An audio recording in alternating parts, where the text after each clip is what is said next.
शिव जी ने देखा रति की ओर और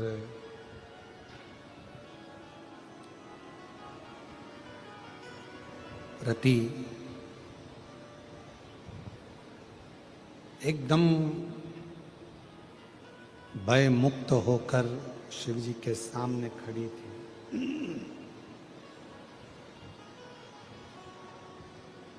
रति के हृदय में कहीं भी भय नहीं था। शंभु शंभु, रति के हृदय में कहीं पर भी भय नहीं।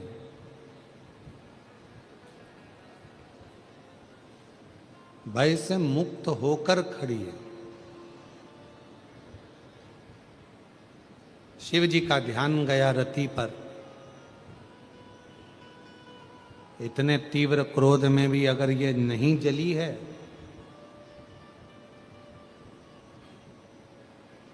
तो कुछ तो है।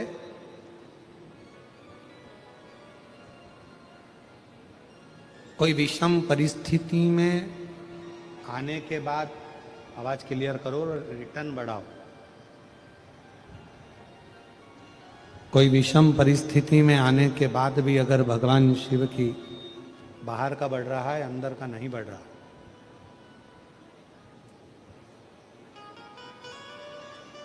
विषम परिस्थिति में आने के बाद भी अगर भगवान देवाधिदेव महादेव भगवान शिव की कृपा से कोई दुख, कोई तकलीफ, कोई कष्ट, कोई परेशानी सामने आकर ना खड़ी हो तो समझ लेना कि कोई शिव की बड़ी कृपा, शंकर की बड़ी करुणा, शंकर की बड़ी दया है। शिव जी की बड़ी कृपा है, शंकर जी की बड़ी करुणा है।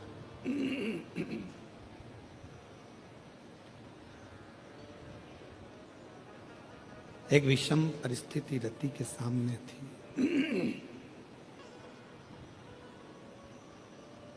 और रति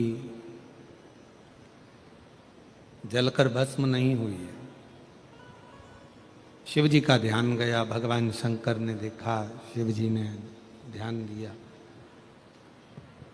और भगवान शंकर ने ध्यान दिया तो रति को देखकर भगवान शंकर को लगा एकदम निर्भय, कोई भय नहीं है।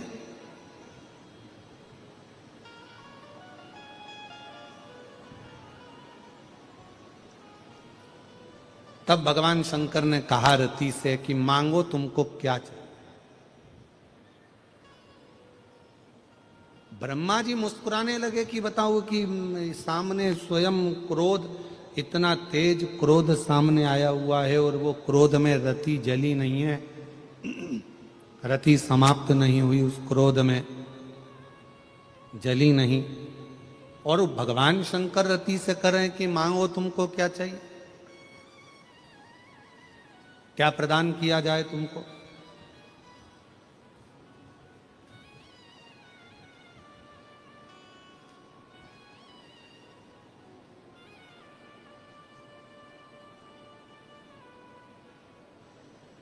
जिस समय पर विश्वास अगर पूर्ण हो जाता है, भरोसा यदि पूर्ण हो जाता है और विश्वास जब पूर्ण हो जाता है तो व्यक्ति के हृदय में भय नहीं रहता। उसका भय समाप्त हो जाता है। क्यों? क्योंकि उसके अंदर विश्वास बढ़ गया।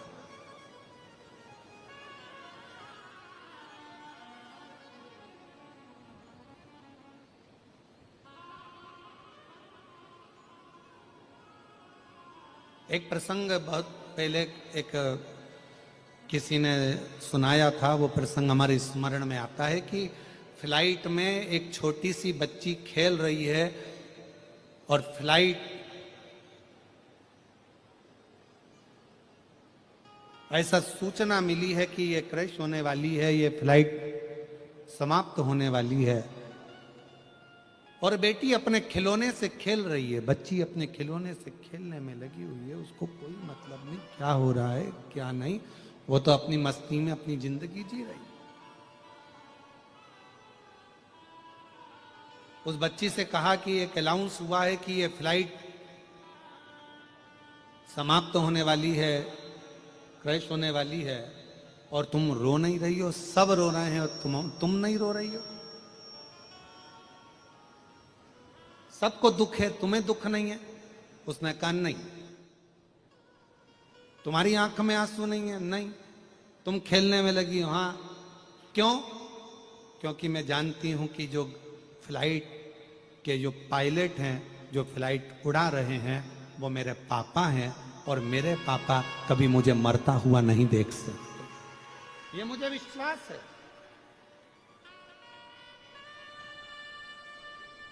ये मुझे भरोसा है कि मेरे पिता मुझे मरता हुआ नहीं देख सकते। ये भरोसा अपने अंदर लाना है कि हमारे जीवन में अगर तकलीफ थोड़ी सी भी है, याद रखना, हमारे घर में भगवान का कमरा नहीं है, भगवान के घर में हमारा कमरा है। हमारी सारी चिंता हमें हमारे देवाधिदेव महादेव को छोड़ देना, भगवान पर छोड़ देना।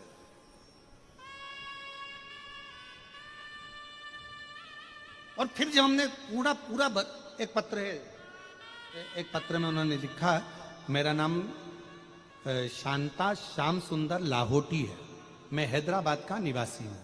कहीं बैठे हो, हाथ हिलाएंगे। अब शिव है, कितना भरोसा होगा। डॉक्टर ने कह दिया कि लंग्स में गठान है, कैंसर है, और शिव पर कितना भरोसा करा होगा। मैं श्री श्याम सुंदर लाहोटी जी को बहुत बहुत साधुवाद देता हूं कि आपका भरोसा आपको जिता दिया। आपका भरोसा आपको जिता दिया।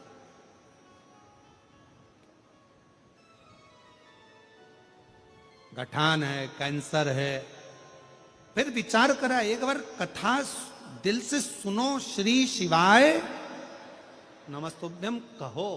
उस पत्र में उन्होंने लिखा, हमने हमारे पिताजी से कहा केवल श्री शिवाय नमस्तुभ्यम का जाप करो, जपो, और एक लोटा जल शिव को चढ़ाकर देना प्रारंभ। फिर वापस पहुंचे हॉस्पिटल में जांच कराने। दूसरे डॉक्टर ने कह दिया नली में गांठ नहीं, नली में सुपारी फंसी है, और वो सुपारी निकाल दी, और बाबा की कृपा से पूर्ण स्वस्थ हो गई। ये इसको शंकर, इसी को शिव की विरल भक्ति, इसी को शंकर की विरल भक्ति, इसी को शिव की उपासना, इसी को शंकर भगवान की आराधना, इसी को कहते। आपका विश्वास जीतना चाहिए। ए रति मांगो, तुमको क्या चाहिए? रति ने विचार करा, मैं क्या मांगू, क्या मांगू मैं?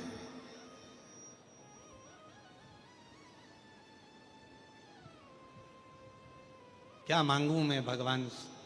क्या? शंकर भगवान कह रहे हैं रति मांग लो। रति हाथ जोड़कर बोली, बस मेरा पति मुझे वापिस दे।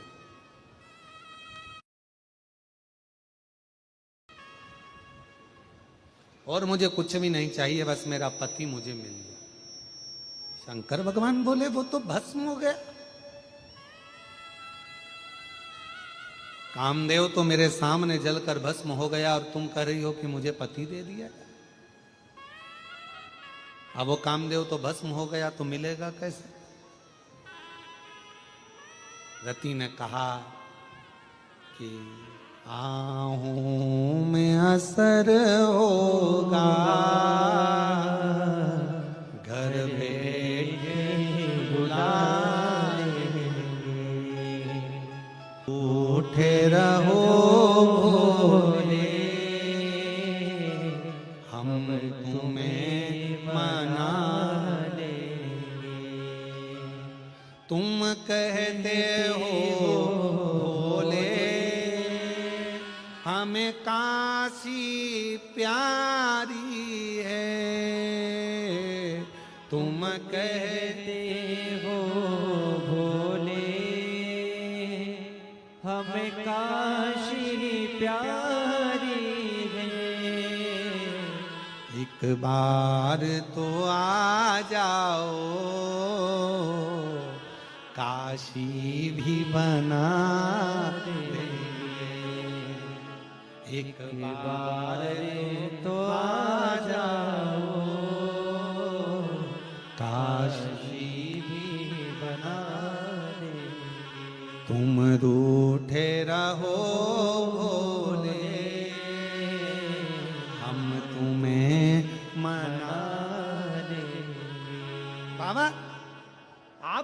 कि मेरा पति जलकर भस्म हो गया, मेरा पति कामदेव जलकर भस्म हो गया?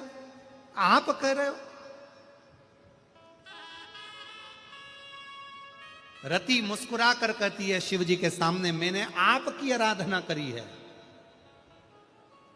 और शंकर भगवान को एक लोटा जल चढ़ाने वाली मेरी जीजियों, मेरे जीजाओं, मेरी बेटियों, मेरे बेटाओं और जितने आस्था चैनल पर कथा सुन रहे हैं सारे शिव भक्त, भारत की भूमि, देश और विदेश में बैठकर शंकर की कथा का रसतत्व ग्रहण करने वाले शंकर के भक्तों से निवेदन है, याद रखना, रति जैसे शिव के सामने अड़ जाना कि मैंने आपकी आराधना करी है तो मेरे पति को तो देना ही पड़ेगा। मैंने आपकी आराधना करी है, आप कह रहे हो कि मेरा पति भस्म हो गया। भस्म आपके क्रोध की ज्वाला से?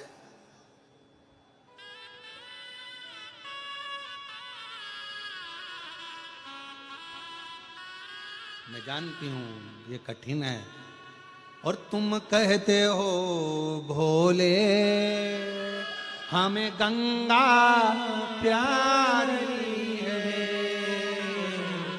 आप भी बोलिए, तुम कहते हो भोले हमें गंगा प्यारी है। और शिव भक्त क्या कहता है? एक बार तो आ जाओ, गंगा भी भुला लेंगे। एक बार तो आ जाओ, गंगा भी भुला देंगे। तुम रूठे रहो भोले, हम तुम्हें मना ले। बाबा ऐसे काम नहीं चलेगा। मेरा पति भस्म हुआ, आप जानते हो, मेरा पति भस्म हुआ, दुनिया जानती है, पर मुझे मेरा पति चाहिए।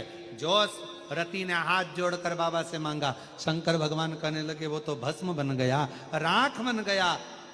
शिवजी ने जैसे ही कहा भस्म बन गया, तो रति कहती है इस भस्म को आप अपने ऊपर धारण कर लो। राख की कोई कीमत नहीं होती, भस्म की कोई कीमत नहीं होती।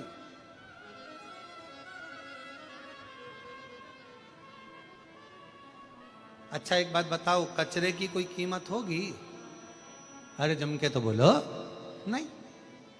पर वही कचरा अगर किसी सुनार की दुकान का हो तो? अब जम के बोलो, कीमत होगी कि नहीं होगी?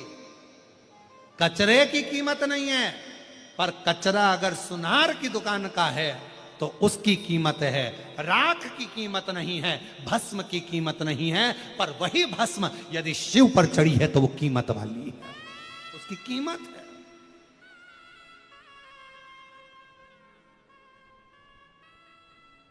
बाबा आप भस्म अपने ऊपर चढ़ा लो। आप कामदेव जलकर भस्म हो गया, वो कामदेव की जली हुई भस्म आप अपने ऊपर चढ़ाओ, आप अपने ऊपर धारण कर लो। शंकर भगवान बोले मेरे ऊपर तो पहले की भस्म चढ़ी हुई है, मेरे ऊपर पहले से ही भस्म चढ़ी है। कौन सी? मेरी धर्म पत्नी सती जो जलकर भस्म हुई थी, उसकी भस्म मैंने तन पर धारण करी है। बाबा आप इनकी भी भस्म धारण करो।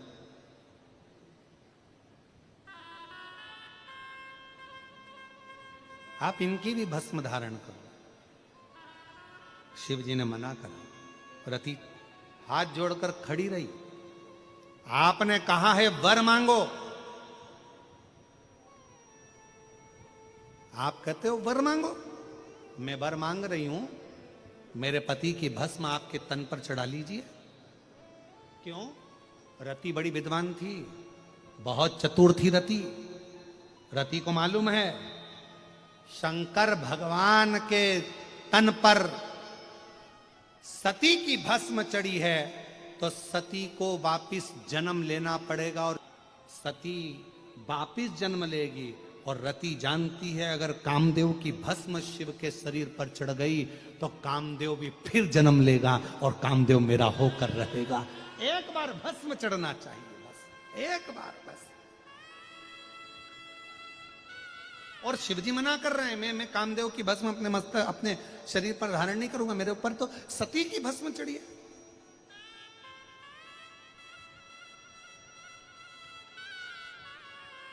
किसी ने पूछा क्यों गुरुजी, शंकर भगवान पर सबसे पहली भस्म तो शिव महापुराण की कथा कहती है, मां जगत जननी दुर्गा भवानी के जितने जितने अवतार हुए, जितने जितने अवतार माता ने धारण करे और उनकी भस्म शिव पर चढ़ती चली गई।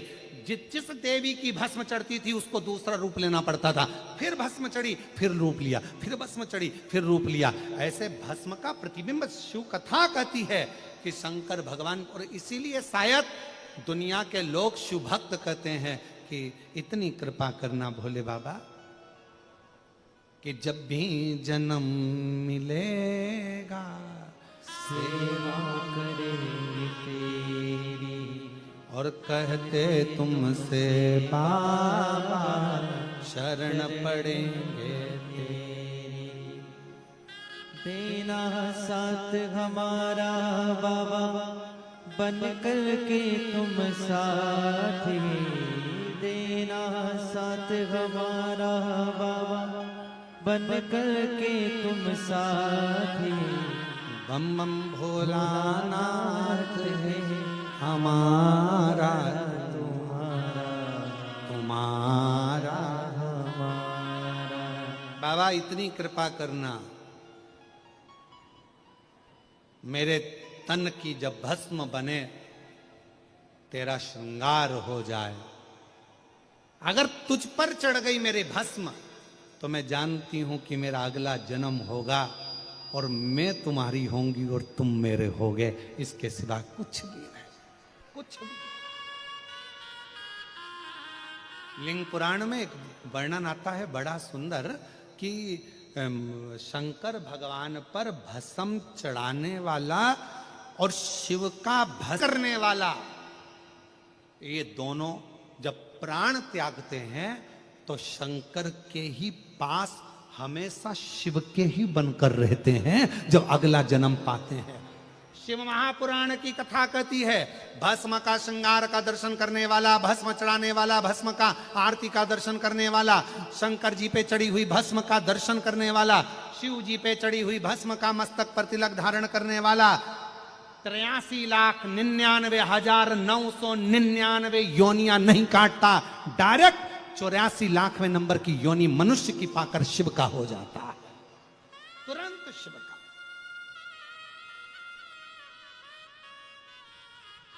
उसका जन्म बार बार नहीं होता।